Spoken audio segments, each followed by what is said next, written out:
All right, so welcome to this See the Stories. This is the signature segment of the 3-hour news show on See Today. Before we talk with our guest today, I want to ask Alia, what do you do with your leftover food? Or if you have a leftover food? I believe you are very responsible with your food, right? Yeah, leftover food, usually we recook into some other menu. Don't lie.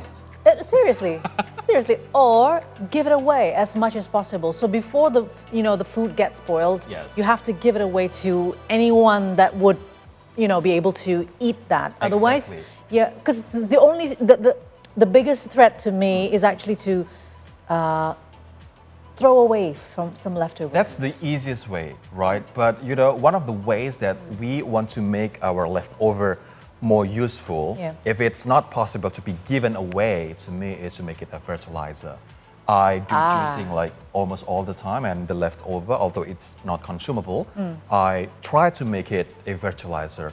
And it also applies to your food if you juice, have a leftover, right? I mean, juice fruits and processed food or cooked food is something different, right? Right. Yeah, so... Anyway, so aside from plastic waste, Alia, you know what? That food waste is also a serious matter that the public should be aware of. Many in Indonesia still need food, and this has led Foodbank of Indonesia to start measures to end food waste. Foodbank of Indonesia is a social organization that helps to overcome food gaps in society. They are a bridge between those with too much food and those without. The organization aims to provide more food accessibility for the impoverished and boost children's nutrition. They also help raise the productivity of female farmers.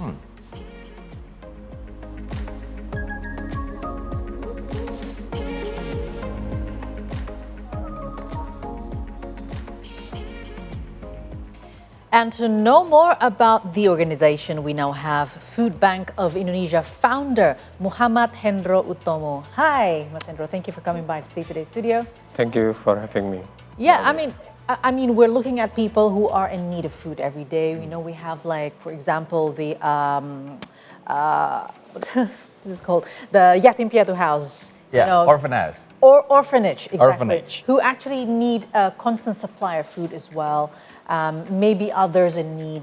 And we know that maybe restaurants or other food industries that actually have food and they're not using it because it's just oversupply, right? So first up, we want to know what inspired you to actually create the Food Bank of Indonesia. What kind of concern did you have?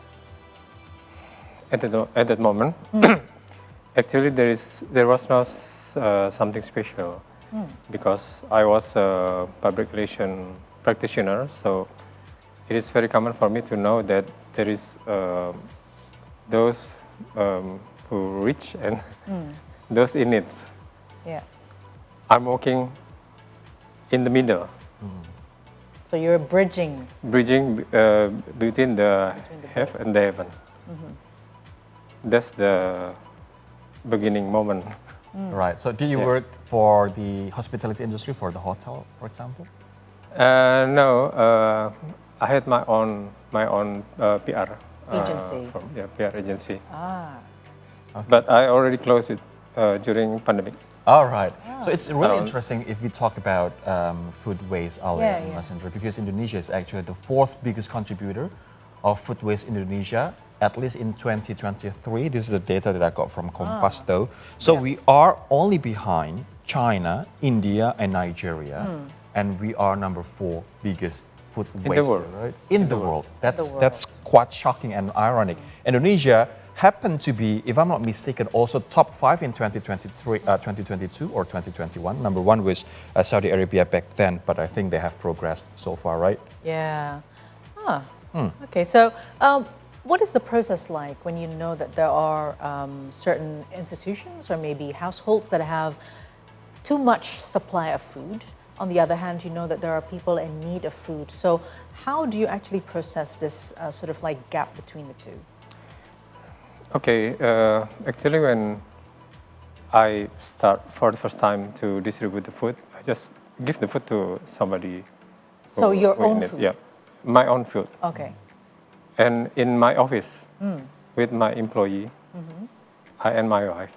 actually running the office, and we start to give the food to everyone. But it is very difficult for us to start that's what you call food bank, because it's not used to for Indonesia. The concept is not common. You have to invite, or you have to give announcement to the public that there is food for free for everyone in it. Yeah. Okay, so And- how do they find Yeah. out about this food bank? That there is... Okay, I invite a woman in, for example, in pengajian or informal sectors, All right. and I give, because I was working in public relations company, which is my own company. Yeah. I can tell my network. Oh, right. Yeah, I have a lot of network in companies, Okay. with companies. So I tell them that I start this kind of movement. Okay. Just about 9 years ago. Oh, you started Wow. 9 Yep. years ago. Yeah. But how does the system work? You share the food, the leftover food for other people, but how you collect the leftover food from donors? Okay. In the beginning, no one donate the food in the beginning. So I invite the first company who helped us. Can I mention the name? Yeah, of course. Okay, they're known. Okay. And I invite them to make a kind of program in kindergarten, but in a lower economic class in our society, for 3 months, and give milk. And after that, we evaluate the result. Right. What do you mean Yeah. by evaluate the result? Yeah. Based on my observation at that moment, in a very dense city area in Jakarta, the rate of hunger between under 5 years old children is around 50%. Oh, Wow, that's pretty That's high. in Jakarta. In Jakarta. That's very in high, very let dense alone city. in Yep. other rural areas. Yes. In rural area, probably the rate is lower. Yeah. Yeah. And in rural area, we can have access to food itself.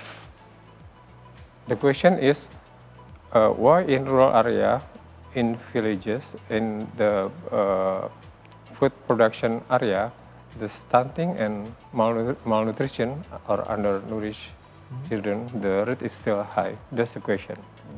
But the food is already there. Okay. So you mentioned that you started and nobody want to donate back then, right? 9 years Yep. ago. But then what happened? What encouraged people now to donate their leftovers food, especially maybe from big hospitality Yeah. industry, right? Big Yeah. companies like hotels, restaurants. What encouraged them and how you convinced them to do so?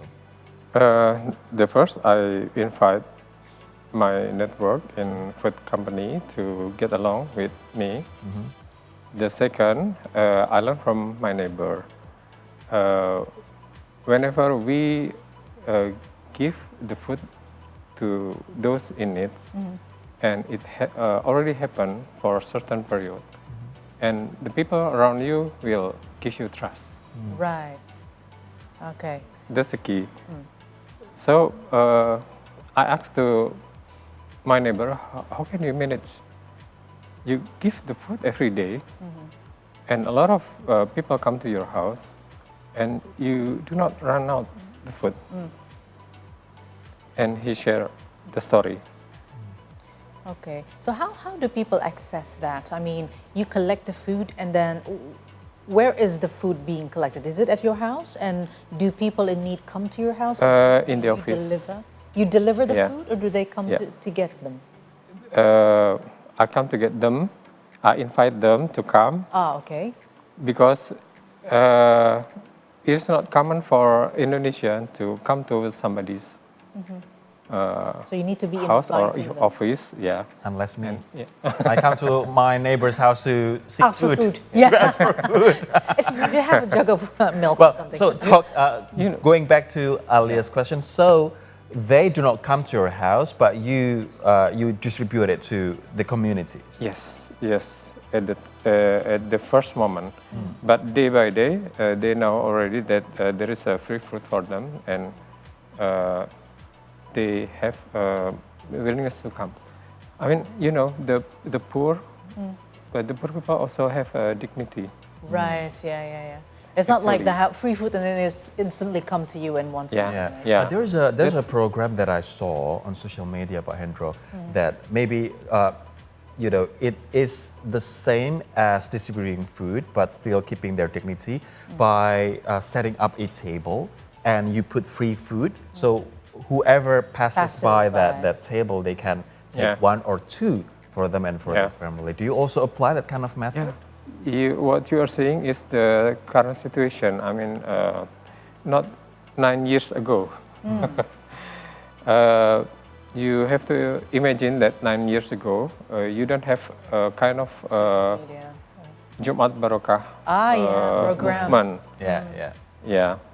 Now everyone knows that the food is available, and it becomes a narrative. I mean, more and more the people realize that we have unlucky people around us. Yes. Yeah, and then they know the deeds will actually be very good for them to help out as well at the Jumat Barakah. Yeah. All right, so we want to dig more about how many people are actually, how many is the food available for how many families, for example. But that's going to be later because I think we are up for a break now, right, Rory? That's right, and for the next See the Stories will continue after the break. Of course, digging more into the Foodbank of Indonesia, Pak Hendro. He's the representative of the initiative. So don't go anywhere.